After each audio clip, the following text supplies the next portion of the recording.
सभी स्टूडेंट्स का Bansal maths class में स्वागत है। आपको बता दें ये लेक्चर्स हैं एमएससी वाले स्टूडेंट्स के लिए। इसमें आज हम आपसे बात कर रहे हैं integral equation and boundary value problems की। माना कि स्पेशल लेक्चर बनाए जा रहे हैं CIGM यूनिवर्सिटी कानपुर, लेकिन काफ़ी यूनिवर्सिटियों का सिलेबस एक जैसा ही होता है और आपकी यूनिवर्सिटी में यही सिलेबस है तो आप मेरे ग्रुप में जुड़ सकते हैं, जिससे कि इसमें आपके सारे lectures objective and subjective pattern पर आप लोगों को मिल जाएंगे। तो आपको बंसल मैथ्स क्लास में एक सिस्टमेटिक तरीके से लेक्चर्स प्रोवाइड होंगे, जिससे आप अपना ऑब्जेक्टिव भी समझ सकते हैं और सब्जेक्टिव भी। तो मैं एक बार सिलेबस सामने जनरेट कर दे रहा हूं, जिससे कि आपको ये पता लग जाए कि हम क्या पढ़ाने वाले हैं इंटीग्रल इक्वेशन में, क्योंकि सिलेबस के अकॉर्डिंग ही हम लोग पढ़ाएंगे।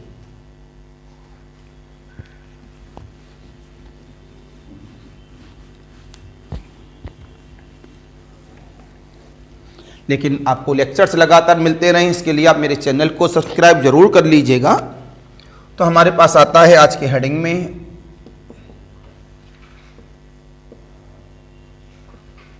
Integral equation and boundary value problem.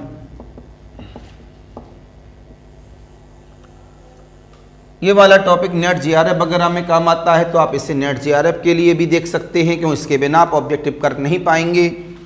इस वजह से आपको नेट GRF के लिए ये लेक्चर जरूर पढ़ना पड़ेगा, क्योंकि बिना सब्जेक्टिव के ऑब्जेक्टिव बन नहीं सकता। This is the unit number 1, definition of integral equation,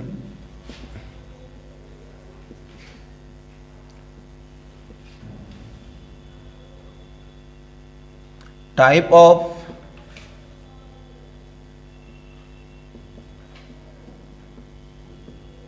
integral equations, kernel comma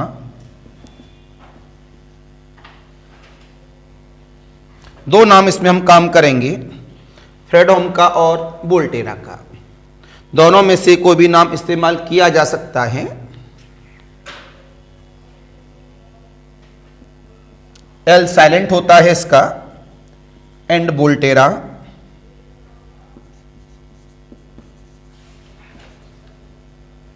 integral equation,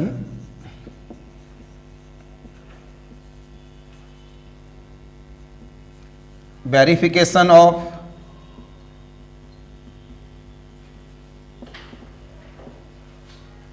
solution of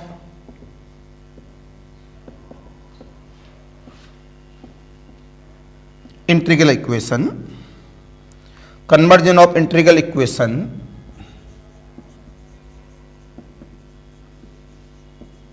of integral equation to differential equation and vice versa.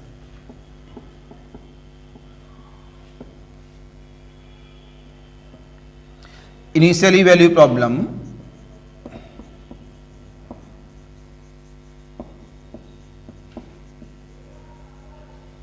And Volterra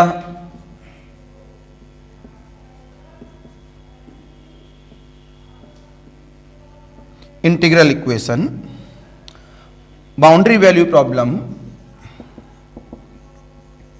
and Fredholm integral equation.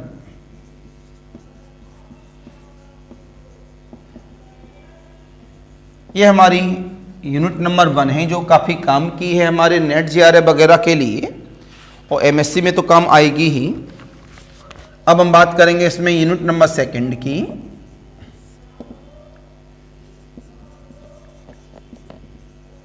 ये Fredholm के लिए काम करेगी ज़्यादातर। Solution of Fredholm,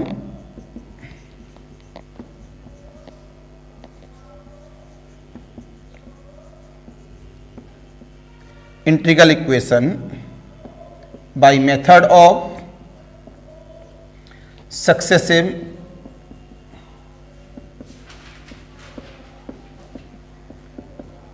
approximation, resolvent kernel,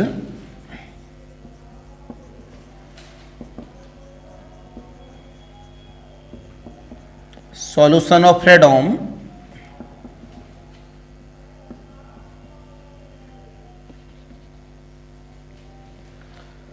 integral equation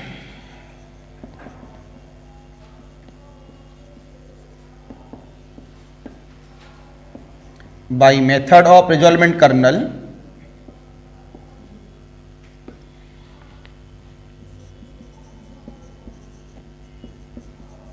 अब आता है solution of Volterra integral equation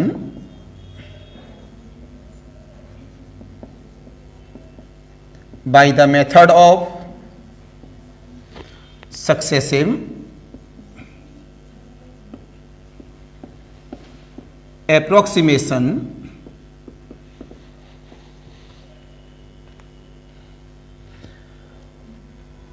solution of Volterra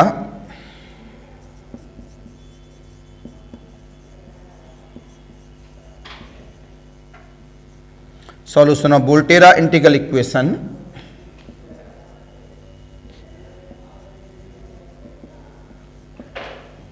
by the method of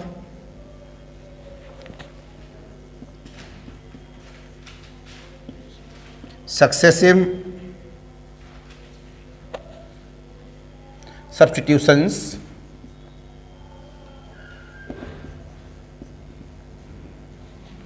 Fredholm determinant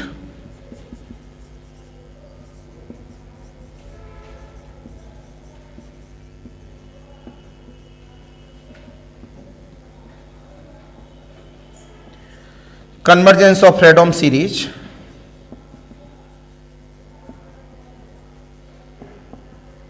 ये हमारे पास यूनिट नंबर सेकंड है, काफी बड़ी यूनिट मानी जाती है यूनिट नंबर सेकंड। अब आता है हमारे पास unit number third solution of integral equation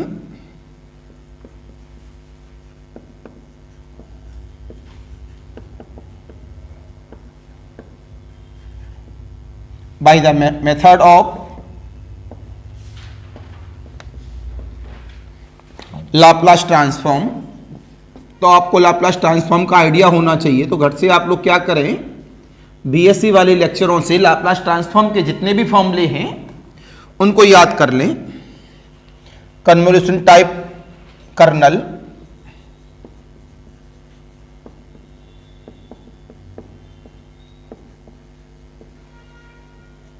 solution of integral equation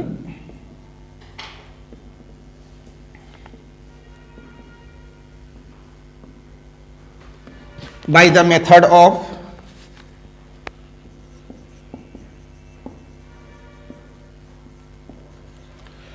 Fourier transform method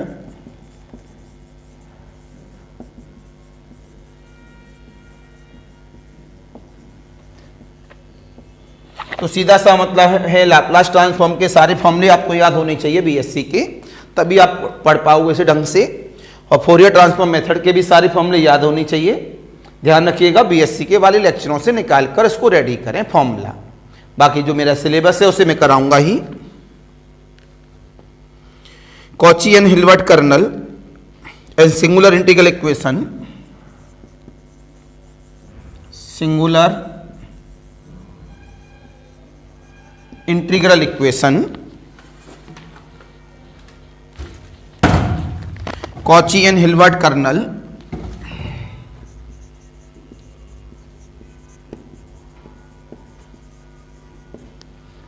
Hilbert type kernel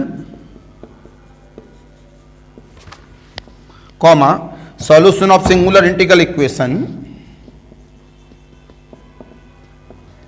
solution of singular integral equation having kernel of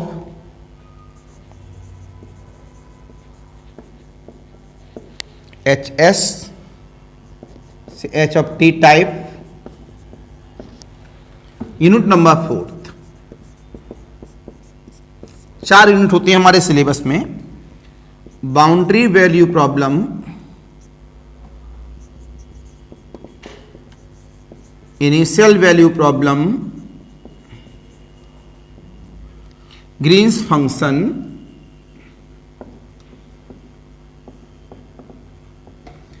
constructions of Green's functions,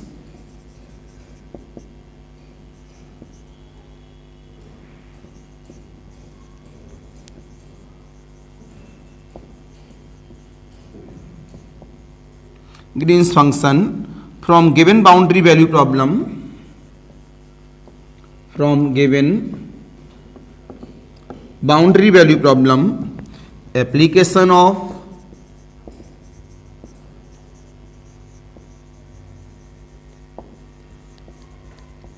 Green's functions, modified Green's functions,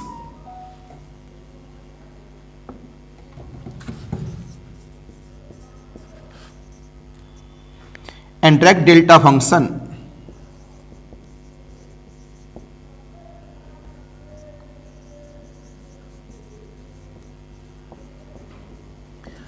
ये हमारा syllabus है CAGM university इन कानपुर।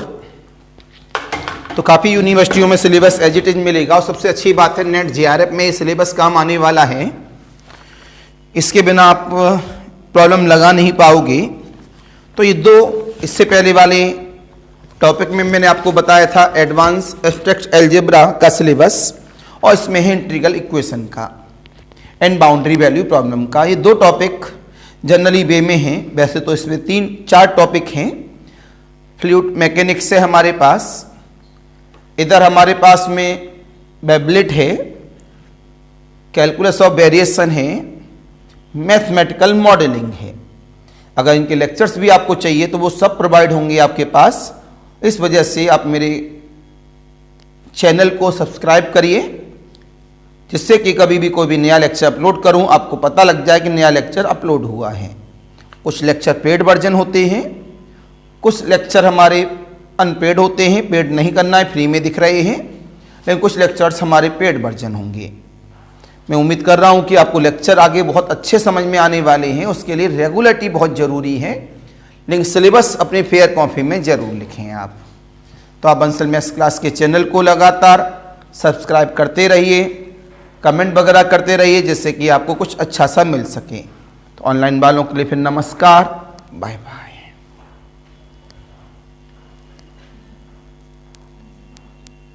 कहाँ करोगे बताओ? तीनों problem हो गई, 2-4 और देते रहे अभी।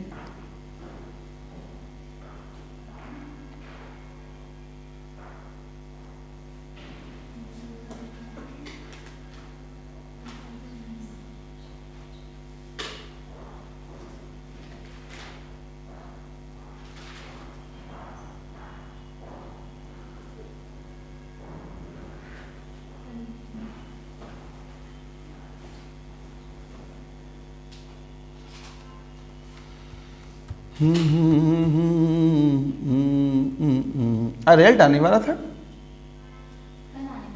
आ गया फर्स्ट किया, तुम लोग रिजल्ट आ गया, तुम्हारा आ गया, पास हो गई। अरे गुड, देखो जलवा, 1 महीने पढ़ाई की, 1 महीने में पास हो गए बच्चे। कितना बना?